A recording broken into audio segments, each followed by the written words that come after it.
आज के लेक्चर में आप सभी का स्वागत है। आज के लेक्चर में तमिलनाडु सर्कल का पीएसए का 2023 का जो क्वेश्चन पेपर है उसका मैथ वाला पोर्शन हम कवर करेंगे। तो चलिए वीडियो शुरू करते हैं। आज की वीडियो का फर्स्ट क्वेश्चन है आपके पास।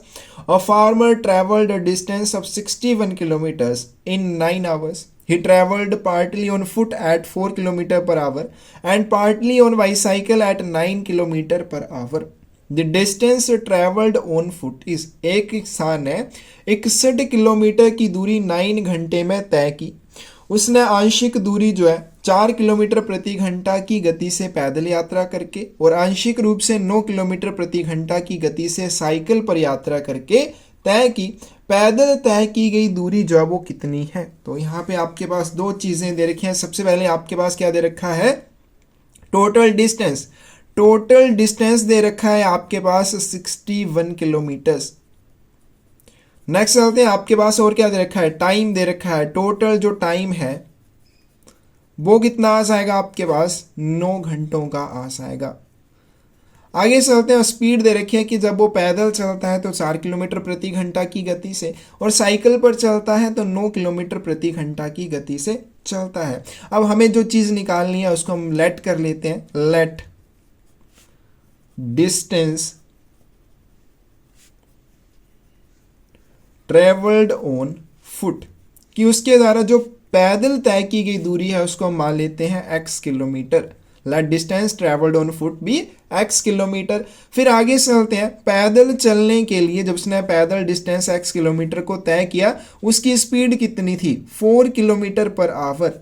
तो यहाँ से देखो हमारे पास टोटल टाइम भी दे रखा है तो हम इसका भी क्या करेंगे? टाइम निकाल लेंगे। तो टाइम कितना आ जाएगा आपके पास? यहाँ पे स्पीड दे रखी है जब वो पैदल चलता है कितनी है? 4 किलोमीटर पर आवर। तो यहाँ से हम क्या कर सकते हैं? टाइम निकाल सकते हैं। टाइम क्या आ जाएगा? डिस्टेंस ओवर स्पीड आ जाएगा। तो यहाँ पे इस फॉर्मूला में पुट करके हमारे पास जो है वो टाइम निकल जाएगा। तो डिस्टेंस कितना मानना है हमने? x किलोमीटर, और स्पीड हमारे पास यहाँ पे दे रखी है 4 किलोमीटर पर आवर, तो x ओवर 5 आवर आ जाएगा। ये आ गया आपके पास टाइम कि जब उसने पैदल यात्रा तय की। अब चलते हैं डिस्टेंस। अगर हमने मान लिया यहाँ पे पैदल उसने जो है 61 में से x किलोमीटर दूरी तय की तो उसने साइकिल के ऊपर distance travelled on by cycle, तो उसने बाईसाइकिल के ऊपर कितनी दूरी तय की? टोटल कितनी दूरी है? 61 किलोमीटर है, और उसमें से उसने पैदल कितनी दूरी तय की? x kilometre. तो उसके द्वारा साइकिल के ऊपर तय की गई दूरी कितनी आ जाएगी? 61 माइनस x किलोमीटर आ जाएगी। आगे चलते हैं, नेक्स्ट क्या आ जाएगा आपके पास? अब जब उसने क्या किया? जब उसने साइकिल के ऊपर दूरी तय की तो उसकी जो गति है वो कितनी आ जाएगी? 9 किलोमीटर प्रति घंटा आ जाएगी। तो यहाँ पे उसकी जो है साइकिल के लिए स्पीड कितनी आ जाएगी? 9 किलोमीटर पर आवर आ जाएगी। तो यहाँ पे उसके लिए टाइम कितना लगेगा? डिस्टेंस ओवर स्पीड आ जाएगा। तो डिस्टेंस कितना है? 61 माइनस x, और स्पीड कितनी आ जाएगी उसकी? 9 किलोमीटर पर आवर है, तो नीचे क्या आ जाएगा? 9। तो ये टाइम आ गया उसका जब उसने साइकिल के ऊपर डिस्टेंस को कवर किया। अब हमारे पास दे रखा है कि उसने जो पैदल यात्रा की प्लस उसने जो साइकिल के ऊपर यात्रा की, इन दोनों के लिए जो उसने टोटल टाइम लिया वो कितना लिया? 9 घंटे का। यानी कि इसको T1 मान लीजिए, इसको T2 मान लीजिए। तो T1 प्लस T2 हमारे पास ऑलरेडी क्वेश्चन में दे रखा है, कितना दिया हुआ है? 9 आवर दे रखा है। यानी कि क्या आ जाएगा? T1 कितना है हमने निकाला? x/4 प्लस उसके बाद दूसरा T2 कितना आ जाएगा आपके पास? 61 माइनस x डिवाइड में क्या आ जाएगा? 9। ये हमारे पास दे रखा है 9 आवर्स के बराबर है। तो इससे हम x की वैल्यू निकालेंगे। अब इसका क्या ले लेंगे? एलसीएम। एलसीएम कितना आ जाएगा आपके पास? यहाँ पे 36 आ जाएगा। 36 एलसीएम आ जाएगा। तो 4 नए कितने हो जाएंगे? 36 के। कैसे करते हैं? x/4 यहाँ पे लिख लेते हैं, प्रॉपरली करते हैं। प्लस 61 माइनस x डिवाइड में क्या आ जाएगा? 9 मल्टीप्लाई बाई 36। तो 4 से यहाँ पे 9 रह जाएंगे, 9 से यहाँ पे 4 रह जाएंगे।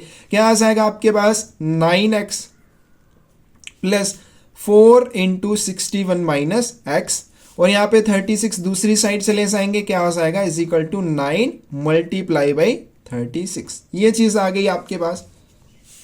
नेक्स्ट चलते हैं 9x। अब यहाँ पे चलते हैं 61 मल्टीप्लाई बाई 4। 61 मल्टीप्लाई बाई 4 में आपके पास 4 एकम 4, 4 छक्के 24, कितना आ जाएगा प्लस 244, और यहाँ पे माइनस क्या आ जाएगा 4x आएगा। ठीक है, दोनों से मल्टीप्लाई होगा, पहले 4 को 61 से मल्टीप्लाई करेंगे, फिर x से मल्टीप्लाई करेंगे, तो इस तरह से हमारे पास क्या आ जाएगा 9x plus 244 minus 4x is equal to, फिर उसके बाद हमें 36 गुना 9 भी करना पड़ेगा, 36 मल्टीप्लाई बाई 9, 9 छक्के 54, 5 रह जाएंगे, 9 तेईस 27 और 5 32 हो जाएंगे, कितना आ जाएगा 324। नेक्स्ट है आपके पास यहाँ पे 9x माइनस 4x रह जाएगा आपके पास 5x इज इक्वल टू कितना आ जाएगा 324 माइनस 244, कितना आ जाएगा 0, फिर उसके बाद यहाँ पे कितने रह जाएंगे, 12 में से 4 चले जाएंगे आपके पास 8 रह जाएंगे, 80 रह गया, और यहाँ पे ये 2 बचेंगे, 2 में से 2 चले जाएंगे 0, तो 5x आपके पास कितना आ रहा है, यहाँ पे 5x आ रहा है आपके पास 80, तो x इज इक्वल टू क्या हो जाएगा 80 ओवर 5 आ जाएगा, 5 से कितने रह जाएंगे क्या 16, 16 पंजे 80 होते हैं, तो x की वैल्यू आपके पास आ गई 16। तो ये x जो है हमने क्या माना हुआ था शुरू में, x में हमने माना था कि उसके द्वारा पैदल तय की गई दूरी जो है वो x है, तो यही हमसे क्वेश्चन पूछा गया कि पैदल जो है उसने कितनी दूरी तय की, तो इसका सही आंसर आपके पास क्या आ जाएगा 16 किलोमीटर आ जाएगा। तो इसको दोबारा से कर लेते हैं। सबसे पहले टोटल जो डिस्टेंस है आपके पास दे रखा है 61 किलोमीटर, टोटल टाइम की बात करें आपको दिया हुआ है 9 घंटे। अब सबसे पहले मान लेते हैं कि उसने जो पैदल यात्रा की उसके लिए उसने कितना डिस्टेंस कवर किया, तो x किलोमीटर मान लेते हैं, पैदल चला, उसका स्पीड इसके लिए दे रखी है कि जब वो पैदल चलता है तो उसकी गति जो वो 4 किलोमीटर प्रति घंटा, तो यहाँ पे 4 किलोमीटर बराबर उसकी स्पीड आ जाएगी, तो t1 यहाँ से निकाल सकते हैं, कितना आ जाएगा x ओवर 4। उसी तरह से अब उसने जो है x किलोमीटर पैदल यात्रा तय की, बाकी कितना बच गया 61 माइनस x, और ये उसने कैसे तय किया बाईसाइकिल के माध्यम से किया, तो बाईसाइकिल के लिए उसकी स्पीड 9 किलोमीटर बराबर है, तो t2 हमारे पास या टाइम जो है उसके लिए लिया गया साइकिल के ऊपर डिस्टेंस कवर करने के लिए, वो कितना आ जाएगा 61 माइनस x ओवर 9 आ जाएगा। आगे चलते हैं, t1 प्लस t2 दिया हुआ है 9 आवर्स, तो इन दोनों को ऐड करेंगे, आपके पास हमारे x की वैल्यू निकल जाएगी जो है distance travelled on foot. Second question आपके पास, if the cost of fencing a square shaped plot of land of 50 metres a side is 160 rupees per meter but will be the total cost of fencing the land। यदि 50 metre की भुजा वाले एक वर्गाकार भूखंड को बाड़ लगाने की लागत 160 रुपये प्रति मीटर है, तो पूरी भूमि पर बाड़ लगाने की कुल लागत क्या हो जाएगी। अब आपके पास क्या है, एक प्लॉट है, और प्लॉट के लिए आपको दे रखी है कि उसकी जो एक साइड है या उसकी जो भुजा है वो कितनी है 50 मीटर है। तो मान लेते हैं इस तरह से आपका क्या है, एक स्क्वायर शेप्ड, मतलब जिसकी चारों भुजाएं क्या हो जाएंगी बराबर हो जाएंगी। तो ये इस तरह का स्क्वायर शेप्ड एक आपके पास प्लॉट है, इसकी एक भुजा 50 मीटर है, क्योंकि ये स्क्वायर है तो सारी भुजाएं क्या हो जाएंगी बराबर हो जाएंगी, ये भी कितना आ जाएगा 50 मीटर आ जाएगा। अब यहाँ पे बोला कि 1 मीटर की अगर इसको बाड़ लगानी है तो 160 रुपये का खर्चा, अगर इसको पूरे को यहाँ से लेकर पूरे को इसको बाड़ लगानी हो तो कितना खर्चा आएगा। तो कैसे आ जाएगा 50 metre plus 50 metre plus 50 metre plus 50 metre, कितना आ जाएगा 200 मीटर। आपको टोटल कितनी फेंसिंग या बाड़ लगानी है 200 मीटर लगानी है, या आप इसकी क्या निकाल सकते हैं पेरीमीटर निकाल सकते हैं। तो उसमें भी क्या आ जाएगा आपके पास कि ये पूरी साइड, ठीक है, ये जो पूरी बाउंड्री है वो आपके पास निकल आएगी। तो वो क्या होता है 4x, यानी कि x क्या है आपकी भुजा, तो 4 को उससे मल्टीप्लाई कर देंगे, तब भी कितना आ जाएगा आपके पास 200 मीटर आ जाएगा। आगे चलते हैं, 1 मीटर को अगर फेंसिंग करनी है 160 रुपये का खर्चा है, जैसा कि यहाँ पे बताया हुआ है 160 रुपये पर मीटर के अकॉर्डिंग आप इसको फेंसिंग करवा सकते हैं। तो आपको टोटल 200 मीटर के लिए करनी है, तो कितना आ जाएगा 160 मल्टीप्लाई बाई, ठीक है 160 मल्टीप्लाई बाई 200 आ जाएगा। तो 16 दूना कितने हो जाएंगे 32, 1 2 और इसके साथ 3 0 लग जाएंगी, तो टोटल कितना खर्चा आ जाएगा 32,000 रुपये का खर्चा आएगा, अगर आप इसको पूरे को फेंसिंग करना चाहते हैं। नेक्स्ट क्वेश्चन आपके पास, Seema pays ₹27,000 as rent in a quarter but would be her rent liability for the whole year. Seema एक तिमाही में 27,000 रुपये किराया देती है, पूरे वर्ष के लिए उसकी किराया देनदारी क्या होगी। ठीक है, तो यहाँ पे दिया है क्वार्टर के लिए, क्वार्टर क्या होता है 3 महीने, तो 3 महीनों के लिए जो रेंट है वो कितना है हमारे पास यहाँ पे दे रखा है 27,000 रुपये। 27,000 रुपये रेंट दिया हुआ है। तो एक महीने के लिए कितना आ जाएगा, एक महीने के लिए आएगा आपके पास 27,000 डिवाइड 3 आ जाएगा, which is equal to 9,000 rupees आ जाएगा। हमें क्या निकालना है, पूरे वर्ष के लिए निकालना है। तो पूरे वर्ष में कितने महीने आ जाएंगे, 12 महीने आ जाएंगे। तो 12 महीनों के लिए कितना आ जाएगा, 12 गुने 9,000, और 12 गुने 9 कितने होते हैं, 108 होते हैं, साथ में 3 जीरो लग जाएंगे। तो कितना आ जाएगा, 1,08,000 रुपये। ए ऑप्शन आपके पास करेक्ट हो जाएगी।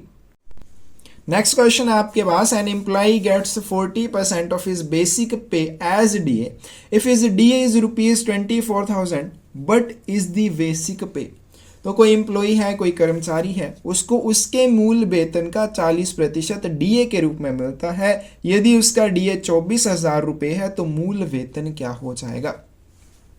तो यहाँ पे हमें क्या निकालना है, हमें निकालनी है बेसिक पे। मान लेते हैं कि उसकी जो बेसिक पे है, लेट हिज बेसिक पे, जो बेसिक पे है वो मान लेते हैं X रुपीज है।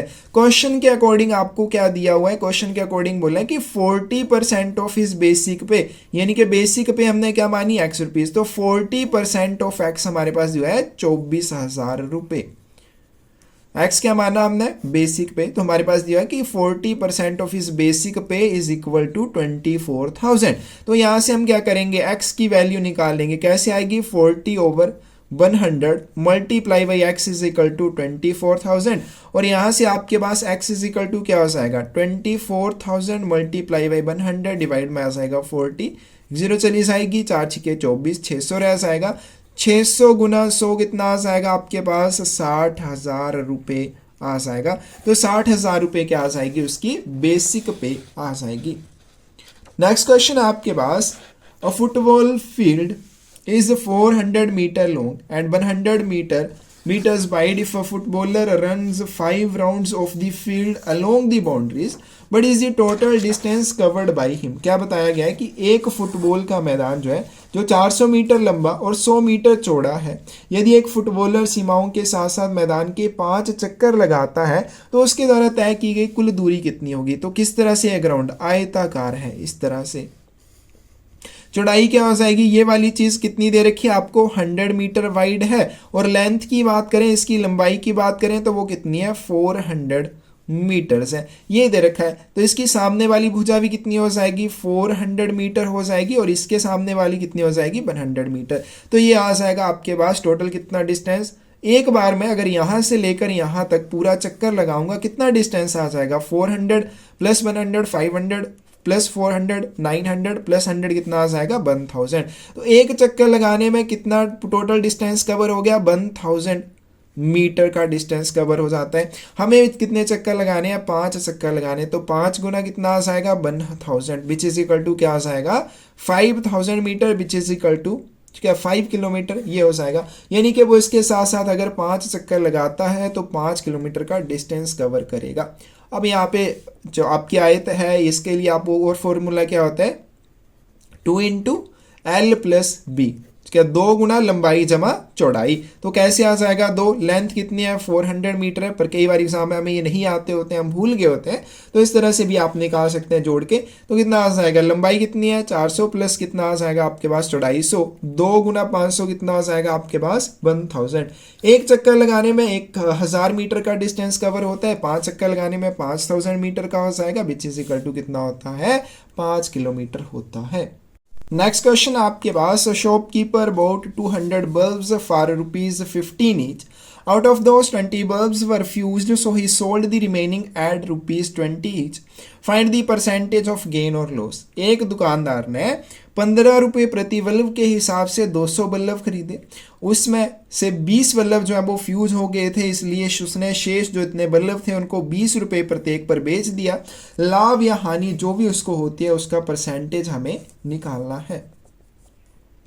तो उसने क्या किया, 200 बल्ब खरीदे, प्रत्येक बल्ब की कीमत कितनी थी, 15 रुपये थी। तो उसको कॉस्ट प्राइस कितना आ जाएगा, उसने टोटल कितने रुपए में वो सारे बल्ब खरीदे, कॉस्ट प्राइस ऑफ 200 बल्ब्स कितना आ जाएगा आपके पास, 200 गुने कितना आ जाएगा 15, क्योंकि 15 रुपए का एक बल्ब, तो 200 बल्ब कितने के हो जाएंगे, 3000 रुपए के हो जाएंगे। तो उसने 3000 रुपए में क्या किया, 200 बल्ब खरीदे। अब इसमें से क्या हो जाता है, बिकॉज इसमें से 20 बल्ब जो है वो फ्यूज हो जाते हैं, बिकॉज 20 बल्ब्स वर फ्यूज्ड। सो उसके पास रिमेनिंग कितने बल्ब बच जाते हैं, रिमेनिंग बल्ब कितने बच जाते हैं उसके पास, पहले उसके पास कितने थे 200, 200 में से क्या हुआ 20 फ्यूज हो जाते हैं तो उसके पास 180 बल्ब बच जाते हैं। आगे चलते हैं, वो क्या करता है, जब उसके पास 180 बल्ब बच गए उसने 20 रुपए का एक बल्ब बेचा, इनके 20 रुपए के हिसाब से उसने 180 बल्ब को बेचा। तो उसका जो सेलिंग प्राइस आ जाएगा, सेलिंग प्राइस ऑफ 180 बल्ब्स कितना आ जाएगा, 180 मल्टीप्लाई में क्या आ जाएगा 20, 18 दुना कितने होते हैं 36, तो 3600 रुपये में उसने वो सारे बल्ब बेच दिए। अब खरीदे कितने से उसने 3000 रुपये में, बेच दिए उसने 3600 रुपये में, तो उसको क्या हो गया प्रॉफिट हो गया, कितना हुआ 3600 minus 3000 which is equal to कितना आ जाएगा आपके पास 600 रुपीज। तो उसको जो प्रॉफिट हुआ वो हुआ 600 रुपये का। लेकिन हमें क्या चाहिए, प्रॉफिट परसेंटेज चाहिए। प्रॉफिट परसेंटेज क्या आ जाएगी, profit over cost price multiply by 100 और यहाँ पे परसेंट आ जाएगा। तो कितना आ जाएगा यहाँ पे इज इक्वल टू प्रॉफिट आ गया 600 रुपीज, कॉस्ट प्राइस कितना आ जाएगा, कॉस्ट प्राइस था 3000 रुपये, मल्टीप्लाई 100 आ जाएगा, ये 20 से ये 20 कैंसिल हो जाएगी, 10 से ये कैंसिल हो जाएगी, 3 से 20 यहाँ पे रह जाएंगे। तो उसको जो प्रॉफिट हुआ वो कितना हुआ 20% का प्रॉफिट हुआ। कौन सी ऑप्शन करेक्ट आ जाएगी, बी आ जाएगी।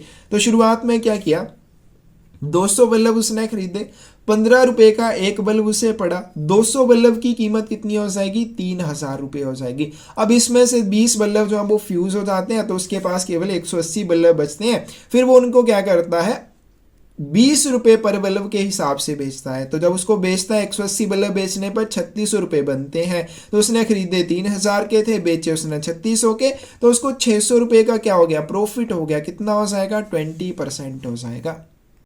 नेक्स्ट क्वेश्चन आपके पास, a person purchased 2 bikes at ₹20,000 each, one he sold for 10% profit and the other at 10% loss, but is his overall gain or loss। एक व्यक्ति ने 2 बाइकें खरीदी, प्रत्येक की कीमत 20,000 रुपये थी।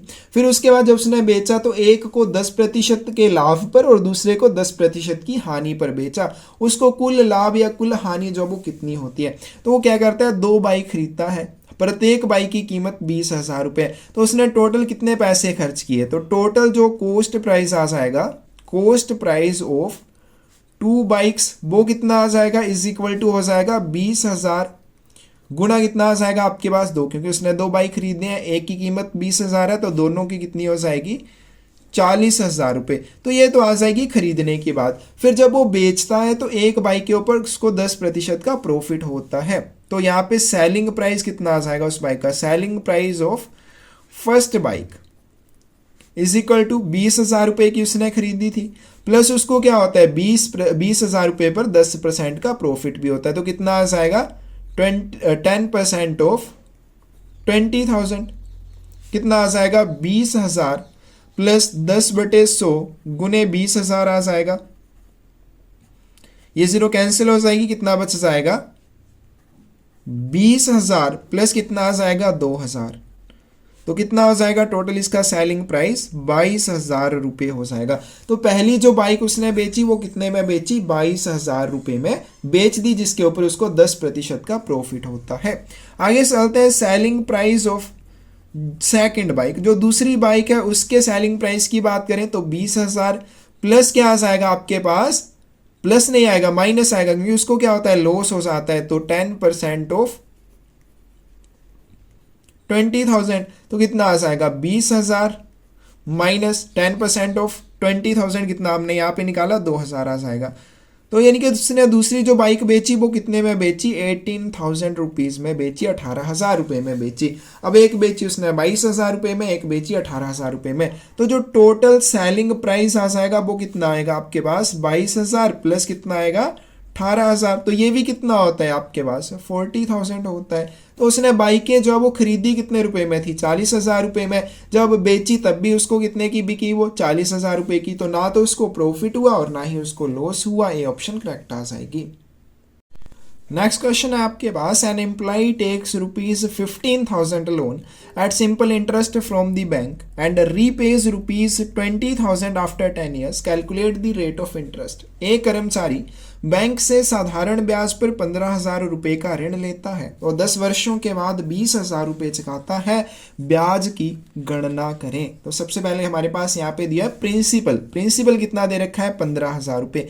कितने पैसे उसने उधार लिए, कितने पैसों का लोन लिया उसने? 15,000 रुपये का। आगे चलते हैं, जब वो वापिस करता है यानी कि कितनी अमाउंट बन जाती है? क्या अमाउंट बन जाती है? 20,000 रुपये की। 15,000 उसने लिए थे, जब वापिस किए उसने कितने किए? 20,000 रुपये वापिस किए। कितने समय के बाद किए? तो टाइम भी दे रखा है, time is equal to 10 years, 10 वर्ष का समय दे रखा है। अब यहां से हमारे पास क्या निकल सकता है? इंटरेस्ट निकल सकता है। इंटरेस्ट जो होता है वो क्या होता है? अमाउंट माइनस प्रिंसिपल, यानी कि जो भी आपका प्रिंसिपल था क्या उसको आप माइनस कर देंगे जो भी आपकी अमाउंट बनती है उसमें से, तो आपके पास इंटरेस्ट निकल के आ जाता है कितना आपको इंटरेस्ट उसके ऊपर लगा। तो अमाउंट कितना है? यानी कि आपने उसमें 20,000 रुपये पे किए, वापिस उसको किए, बैंक को रिटर्न किए, और लोन कितना लिया था आपने? 15,000 रुपये का। तो आपका यहाँ पे इंटरेस्ट जो बन जाता है वो कितना बन जाता है? 5,000 रुपये का। ठीक है, तो 15,000 रुपये तो आपकी मूल राशि थी जो आपने लोन के रूप में ली थी, बाकी 5,000 रुपये उसके ऊपर क्या लग जाता है? ब्याज लग जाता है। तो ये 5,000 रुपये आपका क्या हो जाएगा? इंटरेस्ट हो जाएगा। तो सिंपल इंटरेस्ट के फॉर्मूला में इसको पुट करेंगे, P into R into T divide में 100 आ जाएगा, 100 आ जाएगा। तो सिंपल इंटरेस्ट कितना बना है यहाँ पे? 5,000 रुपये इज इक्वल टू क्या हो जाएगा? प्रिंसिपल, यानी कि कितने पैसे आपने लोन लिया था? 15,000 रुपये, multiply by rate of interest हमें फाइंड आउट करना है, और टाइम की बात करें आपको दे रखा है 10 साल का। डिवाइड में क्या आ जाएगा आपके पास? 100 आ जाएगा। 100 से ये 2 जीरो कैंसिल हो जाएंगी। रेट ऑफ इंटरेस्ट कितना आ जाएगा? 5,000। ठीक है, इसको दूसरी 150 और 10 को दूसरी साइड लेके आ जाएंगे तो डिवाइड में कितना आ जाएगा आपके पास? 1500 आ जाएगा। 2 जीरो से ये 2 जीरो कैंसिल हो जाएंगी। 5 से यहाँ पे कितने रह जाएंगे? 10, और 5 से यहाँ पे 3 रह जाएंगे। तो यहाँ पे इसको हम डिवाइड कर लेंगे, क्या आ जाएगा? 10 डिवाइड 3, 3 दिए 9 रह जाएंगे। फिर उसके बाद 1 रह जाएगा। अब नहीं जाता है तो यहाँ पे हम क्या करेंगे? दशमलव लगाएंगे, यहाँ पे 0 लगा लेंगे, 3 3 9, फिर 1 बच जाता है। तो ऐसे ही चलता रहेगा। तो आपके पास जो है वो क्या आ जाता है? 3.3% रेट ऑफ इंटरेस्ट आ जाएगा। कौन सी ऑप्शन करेक्ट आ जाएगी आपके पास? सी ऑप्शन करेक्ट आ जाएगी। नेक्स्ट चलते हैं, क्वेश्चन नंबर है आपके पास 69।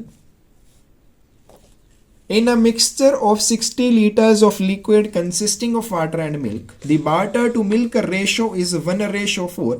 How many liters of milk is there in the solution? पानी और दूध से युक्त 60 लीटर तरल के मिश्रण में पानी से दूध का अनुपात 1:4 है। यानी कि अगर एक हिस्से 5, ठीक है, 4 + 1 कितने होते हैं? 5।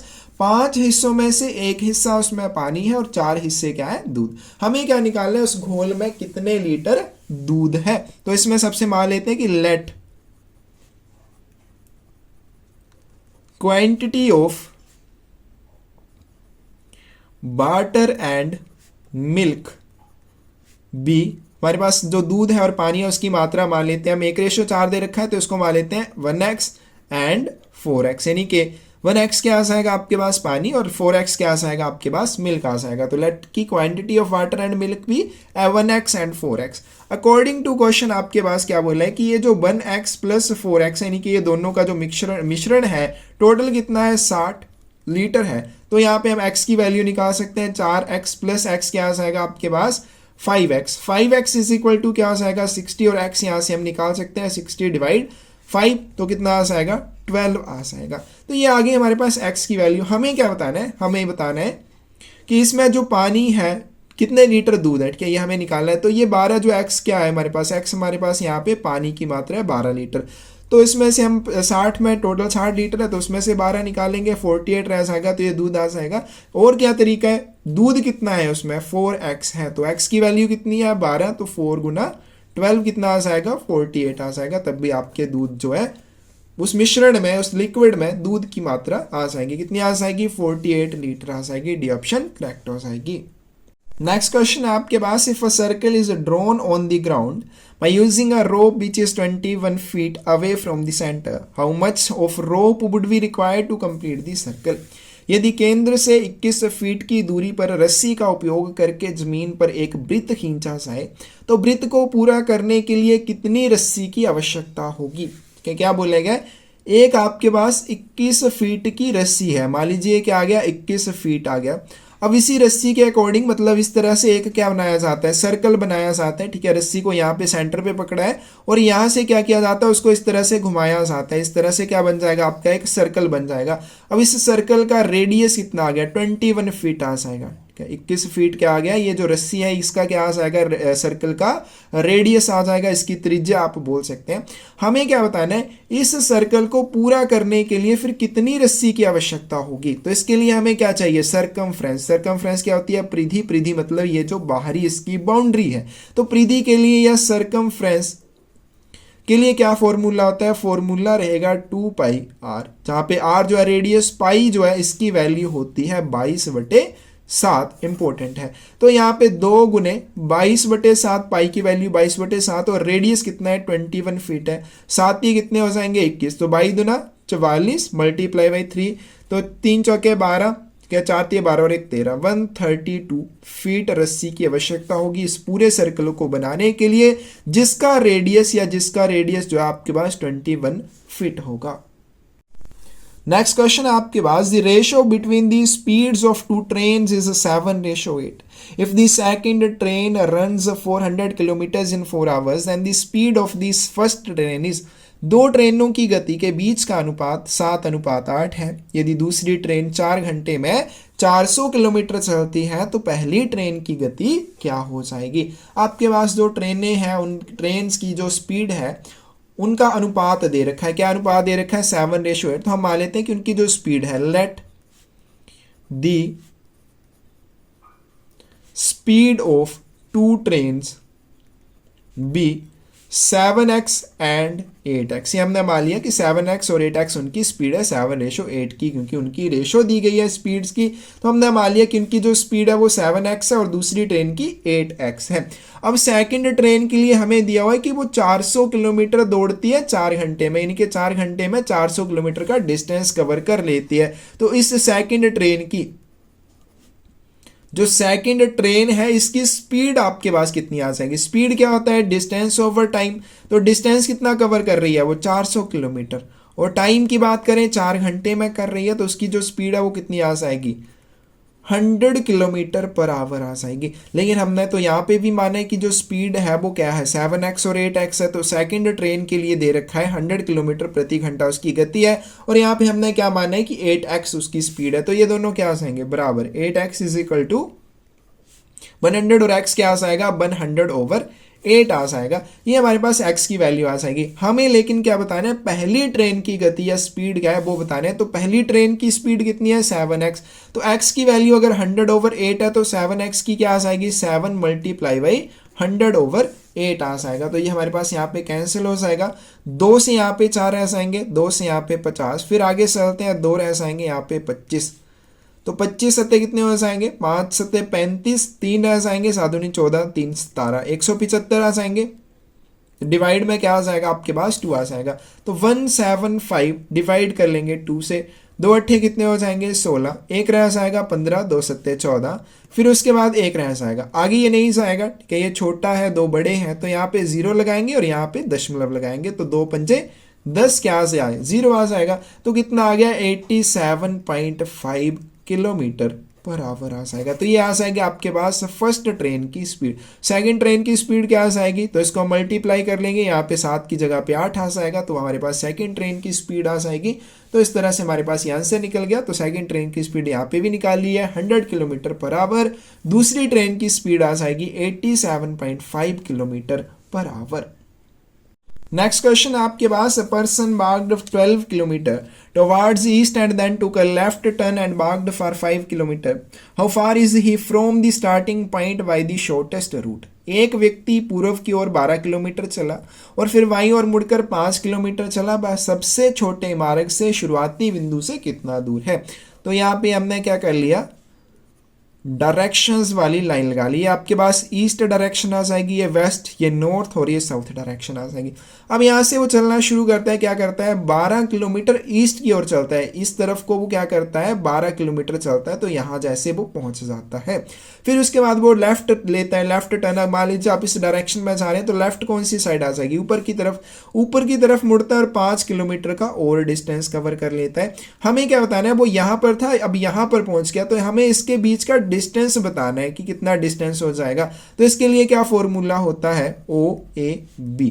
तो इसके लिए फॉर्मूला होता है ओ बी का square is equal to O A का स्क्वायर प्लस ए बी का स्क्वायर, यानी कि इसका ये जो डिस्टेंस है इसका स्क्वायर प्लस ये जो डिस्टेंस है इसका स्क्वायर, इन दोनों का स्क्वायर जो है इसके स्क्वायर के बराबर होगा। ये फॉर्मूला है, मोस्ट इंपॉर्टेंट है। तो ओ बी का स्क्वायर आपके पास क्या आ जाएगा, ठीक है, ये हमें निकालना है ओ बी, ये हमें निकालना है इज इक्वल टू क्या आ जाएगा, ओ ए कितना है 12, तो 12 का स्क्वायर प्लस ए बी कितना है 5, तो 5 का स्क्वायर आ जाएगा। तो ओ बी स्क्वायर कितना आ जाएगा आपके पास 144 प्लस 5 का स्क्वायर कितना आ जाएगा 25 आ जाएगा। तो यहाँ पे ओ बी का स्क्वायर कितना आ जाएगा आपके पास 169 हो जाएगा, और ओ बी क्या आ जाएगा दूसरी तरफ जाएगा स्क्वायर, तो अंडर रूट हो जाएगा 169, और 169 जो है किसका इसका अंडर रूट कितना आ जाएगा 13, ठीक है, 13 गुना 13 कितने होते हैं 169 होते हैं। तो ओ बी क्या आ जाएगा आपके पास आएगा 13 किलोमीटर। तो यहाँ से लेकर यहाँ तक का जो डिस्टेंस है ये कितना आ जाएगा 13 किलोमीटर आ जाएगा। कौन सी ऑप्शन करेक्ट आ जाएगी आपके पास, सी ऑप्शन करेक्ट आ जाएगी। नेक्स्ट क्वेश्चन आपके पास, calculate 7 + 6 multiply by small bracket 12 - 7 using BODMAS principle. तो बोर्ड मास का उपयोग करके आपने ये कैलकुलेट करना है। क्या दिया है 7 + 6 मल्टीप्लाई 12 - 7। तो यहाँ पे सबसे पहले हम क्या करेंगे, जो स्मॉल ब्रैकेट के अंदर है उसको सॉल्व करेंगे। तो क्या आ जाएगा 7 + 6 मल्टीप्लाई, तो 12 में से 7 चले जाएंगे, रह जाएंगे 5। फिर उसके बाद मल्टीप्लाई को सॉल्व करेंगे 5 के 30, और फिर उसके बाद प्लस 30 + 7 कितना आ जाएगा आपके पास 37 आ जाएगा। बी ऑप्शन आपके पास करेक्ट हो जाएगी। आगे चलते हैं, क्वेश्चन नंबर 75। फिर से आपको बोर्ड मास का उपयोग करके इसकी वैल्यू निकालनी है। क्या आ जाएगा 4 स्मॉल ब्रैकेट 10 + 15 डिवाइड 5 × 4 - 2 × 2, ये आपको निकालना है। तो क्या आ जाएगा 4 10 प्लस, अब सबसे पहले डिवाइड का सिंबल जो है, ठीक है, बोर्ड मास में क्या आ जाएगा, सबसे पहले हमारे पास डिवाइड का आएगा, फिर मल्टीप्लाई का, फिर एडिशन का, फिर सब्ट्रैक्शन का। तो यहाँ पे आपके पास सबसे पहले डिवाइड का, तो 15 डिवाइड 5 कितना आ गया आपके पास 3 × 4 - 2 × 2 कितने बस आएंगे 4। उसके बाद चलते हैं 4 10 - 3 चौके 12, क्या माइनस क्या आ जाएगा 4, क्या आ जाएगा 4 10 + 12 कितने बस आएंगे 22 - 4, तो 4 इंटू में क्या आ जाएगा 18, और 18 चौके कितने होते हैं 72 होते हैं। बी ऑप्शन आपके पास करेक्ट आ जाएगी। क्वेश्चन नंबर 76 है आपके पास, the total age of 3 kids of a family is 31 years what will be their age after 4 years. एक परिवार के 3 बच्चों की कुल आयु जो 31 वर्ष है, 4 वर्ष बाद उनकी आयु क्या होगी। तो 3 बच्चे हैं, ठीक है, 3 किड्स हैं जिनकी आयु है 31 ईयर्स, मतलब सभी की टोटल जो आयु वो 31 वर्ष। 4 वर्ष के बाद इनकी जो टोटल आयु वो कितनी हो जाएगी, तो 4 वर्ष के बाद तीनों की आयु कितनी बढ़ जाएगी 3 × 4 = क्या हो जाएगा 12। तो 31 + 12 कितने हो जाएंगे आपके पास 3 4 43 ईयर्स। तो 4 साल के बाद इन तीनों की जो टोटल आयु वो कितनी हो जाएगी 43 ईयर्स हो जाएगी। सी ऑप्शन करेक्ट आ जाएगी। नेक्स्ट क्वेश्चन आपके पास, a person crosses a 600 metre long bridge in 5 minutes what is his speed in km/h। एक व्यक्ति 6000 मीटर लंबे पुल को 5 मिनट में पार करता है, उसकी गति km/घंटा में क्या हो जाएगी। या तो स्पीड होगी km/h में या मीटर/सेकंड में, आपको km/h में निकालनी है। तो डिस्टेंस कितना दे रखा है आपके पास 6000 मीटर का डिस्टेंस दे रखा है। टाइम की बात करें कितना है आपके पास 5 मिनट है। अब हमें देखो km/h में चाहिए, तो इसको किलोमीटर में कन्वर्ट करेंगे, इसको आवर में कन्वर्ट करेंगे। तो 6000 मीटर कितने किलोमीटर के बराबर हो जाएगा, डिवाइड करेंगे 1000 से, यहाँ से आपके पास आ जाएगा 6 किलोमीटर। टाइम की बात करें 5 मिनट है, तो कितने आवर के बराबर हो जाएगा 5/60, ठीक है, 1 घंटे में 60 मिनट होते हैं, कितना आ जाएगा 1/60। 12, 1/12 आवर आ जाएंगे। हमें क्या बताना है, उसकी गति किलोमीटर प्रति घंटा में। तो इसकी स्पीड क्या आ जाएगी, स्पीड का फॉर्मूला क्या होता है, is equal to distance over time. तो डिस्टेंस कितना है आपके पास, 6 किलोमीटर का। टाइम की बात करें 1/12 कितना आ जाएगा, 6 गुने 12, 12 छिके 72 किलोमीटर पर आवर आ जाएगा। सी ऑप्शन करेक्ट हो जाएगी। नेक्स्ट क्वेश्चन चलते हैं। क्वेश्चन नंबर आपके पास 78। A train traveling at 90 km per hour crosses a man standing on a platform in 20 seconds, but is the length of the train? 90 kilometre प्रति घंटे की गति से यात्रा करने वाली एक ट्रेन प्लेटफॉर्म पर खड़े एक व्यक्ति को 20 सेकंड में पार कर जाती है। ट्रेन की लंबाई जो वो कितनी हो जाएगी। क्या आपके पास एक ट्रेन है, स्पीड की बात करें, स्पीड दे रखी है आपको 90 किलोमीटर पर आवर, 90 किलोमीटर प्रति घंटा की गति से वो चल रही है। प्लेटफॉर्म पर खड़े एक व्यक्ति को 20 सेकंड में पार करती है। हमें क्या होता है ना, ट्रेन की कुल लंबाई। तो यहाँ पे जो है टाइम भी दिया आपके पास 20 सेकंड का, 20 सेकंड का टाइम दिया, लेकिन स्पीड जो है वो दिया किलोमीटर पर आवर में। तो इसको मीटर पर सेकंड में कन्वर्ट करेंगे। कैसे करेंगे, 90 multiply by 5/18। Kilometre per hour को मीटर पर सेकंड में कन्वर्ट करने के लिए 5/18 से गुना करते हैं। तो 18 पंजे कितने होते हैं, 90। कितनी आ जाएगी, 25 मीटर पर सेकंड। यानी कि 1 मीटर कवर करने के लिए, सॉरी 25 मीटर कवर करने के लिए वो 1 सेकंड का समय लेती है। 25 मीटर पर सेकंड का मतलब हो जाएगा। तो 20 सेकंड में वो कितना डिस्टेंस कवर कर लेगी, 25 गुना क्या आ जाएगा, 20, 25 दुने 50, यानी कि 500 मीटर का डिस्टेंस कवर करेगी। ये डिस्टेंस किसका आ जाएगा, ट्रेन की लंबाई का आ जाएगा। तो कौन सी ऑप्शन करेक्ट आ जाएगी आपके पास, बी ऑप्शन करेक्ट आ जाएगी। नेक्स्ट चलते हैं। नेक्स्ट क्वेश्चन आपके पास, what is the angle between the hour and a minute hand of a clock when the time is 16 hours. किसी घड़ी के मैं घंटे की सुई और मिनट की सुई के बीच का कोण कितना होगा जब समय जो वो कितना है, 4 बजे हैं। अब इसमें इंपॉर्टेंट है, सबसे पहले हम घड़ी बना लेते हैं। ये आपके पास क्या आ जाएगी, घड़ी आ जाएगी। अब यहां से अगर देखें तो यह क्या बन जाएगा, 180 डिग्री का। ठीक है, जब भी एक सीधी लाइन होती है कितने डिग्री का एंगल होता है इसके ऊपर, 180 डिग्री का। अगर इसको इस तरह से कर दें तो यहां से लेकर यहां तक कितना आ जाएगा, 90 डिग्री का। यहां से यहां तक भी 90 का। अगर पूरा देखें तो कितना आ जाएगा, 180 का। ये आ गया। तो इसका मतलब यहां से लेकर यहां तक का जो एंगल बनेगा वो कितना बनेगा, 180 डिग्री का बनेगा। आगे चलते हैं। यहाँ पे क्या होते हैं, 12, और यहाँ पे क्या होते हैं, 6। इसके बीच में 1 आएगा, 2 आएगा, 3 आएंगे, 4 और 5 आ जाएंगे। ठीक है, इस तरह से 1, 2, 3, 4 और 5, और इसके बाद 6 आ जाएंगे। ये आपके पास आ जाएगा टाइम। आगे चलते हैं। हमें क्या बताना है, हमें बताना है कि जब 4 बजे होंगे, यानी कि 4 कब बजेंगे, जब एक सुई जो घंटे वाली है वो यहाँ पे होगी और दूसरी मिनट वाली सुई जो है यहाँ पे होगी। तो ये वाली घंटे वाली सुई है और ये मिनट वाली सुई है। ये बज गए 4। हमें बताना है इसके बीच का एंगल जो वो कितना बनेगा। अब देखो, यहां से लेकर अगर एक सीधी लाइन है, क्या 12 और 6 के बीच में 180 डिग्री का एंगल बन रहा है। बीच में पोर्शन देखिए, 1, 2, 3, 4, 5, 6, यानी कि 12 और 6 के बीच में 6 पोर्शन बन रहे हैं। तो 180 डिग्री अगर टोटल एंगल है तो प्रत्येक पोर्शन के लिए कितना एंगल आ जाएगा, 6 18 30 डिग्री। यानी कि 12 से लेके 1 बजे तक के बीच में 30 डिग्री का एंगल बनेगा। फिर उसके बाद 1 से 2 के बीच में 30 डिग्री का एंगल, इसी तरह से 2 से 3 के बीच में 30 डिग्री का एंगल, 3 से 4 के बीच में भी 30 डिग्री का एंगल। तो कितना टोटल हो जाएगा, 30, 60, 90 और 120। तो टोटल कितने डिग्री का एंगल बन जाएगा इसके बीच में, 120 डिग्री का बन जाएगा। सी ऑप्शन करेक्ट हो जाएगी। और लास्ट क्वेश्चन आज की वीडियो का, 3 numbers are in the ratio of 4:5:6 if their average is 25 but is the largest number। 3 संख्याएं 4:5:6 के अनुपात में है। यदि उनका औसत जो है वो 25 है तो सबसे बड़ी संख्या कौन सी आ जाएगी। तो मान लेते हैं कि लेट दी 3 numbers are, कि जो 3 संख्याएं हैं वो कितनी है, 4x, 5x and 6x।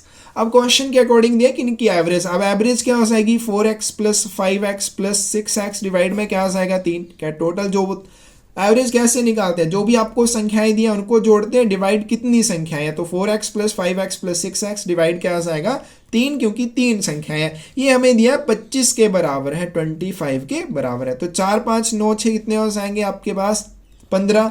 15x is equal to 3 इधर जाके क्या हो जाएगा मल्टीप्लाई 25 गुने 3 आ जाएगा। तो 15x आपके पास यहाँ पे हम x निकाल सकते हैं। x क्या आ जाएगा इज इक्वल टू 15 दूसरी साइड लेके चले जाएंगे 25 गुने 3 15 दूसरी साइड जाके डिवाइड में आ जाएगा 3 पंजे 15 5 से 5 रह जाएगा। तो x क्या आ गया आपके पास 5 आ जाएगा। हमें क्या बताना है कि सबसे बड़ी संख्या कौन सी है। तो सबसे बड़ी संख्या कौन सी है 6x। तो 6x किसके बराबर हो जाएगा 6 गुने 5 इज इक्वल टू 30 हो जाएगा। तो सबसे बड़ी संख्या जो वो कौन सी आ जाएगी 30 आ जाएगी। ए ऑप्शन करेक्ट हो जाएगी। तो ये था आपके पास तमिलनाडु सर्कल का पीएसए का 2023 का जो क्वेश्चन पेपर है उसका रीजनिंग वाला पोर्शन। किसी भी क्वेश्चन में आपको डाउट हो आप कमेंट सेक्शन में पूछ सकते हैं। गलती नजर आए तब भी आप बता सकते हैं। धन्यवाद।